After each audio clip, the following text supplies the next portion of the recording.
ज़राए के मुताबिक कौमी टीम के साबिक कप्तान और कराची किंग्स के बॉलिंग कोच वसीम अकरम भी PSL 6 छोड़ने के हवाले से मुशावरत कर रहे थे, क्योंकि डॉक्टर्स ने उन्हें मशवरा दिया था कि वो फ़ौरन लीग छोड़ दें, क्योंकि ज़्यादतीज़ की वजह से उन्हें खतरा हो सकता है। इससे कबल पाकिस्तान क्रिकेट बोर्ड की जानिब से तस्दीक की गई थी कि PSL 6 की 2 टीमों के मज़ीद 3 खिलाड़ियों के टेस्ट की रिपोर्ट मुस्बत आई है। ये तीनों खिलाड़ी अब 10 रोज़ा आइसोलेशन में रहेंगे। इन तीनों खिलाड़ियों ने बुध के रोज़ HBL PSL 6 के मुनक़िद डबल हेडर मैचेस में शिरकत नहीं की। इन तीनों खिलाड़ियों में अलामात ज़ाहिर होने के बाद इनके टेस्ट गुज़श्ता रोज़ दोपहर में करवाए गए थे।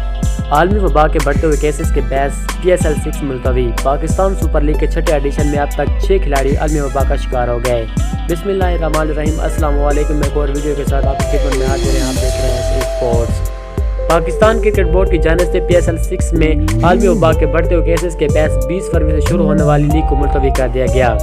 मुकम्मल तफसील इस वीडियो में, तो वीडियो को कहीं भी स्किप मत कीजिएगा। मगर वीडियो को स्टार्ट करने से पहले आपसे छोटी सी गुजारिश है, वीडियो को लाइक कर दें, चैनल को सब्सक्राइब करने के साथ साथ बेल आइकन प्रेस कर दें ताकि नई आने वाली वीडियो की नोटिफिकेशन आपको टाइम पर मिलता रहे। PCB और टीम मालिकान के दरमियान मुनक़िद वर्चुअल मीटिंग के बाद पाकिस्तान क्रिकेट बोर्ड ने पाकिस्तान सुपर लीग 6 को फौरी तौर पर मुलतवी कर दिया है। कौमी क्रिकेट टीम के फास्ट बॉलर हसन अली ने ट्वीट करते हुए कहा, PSL को नजर लग गई है।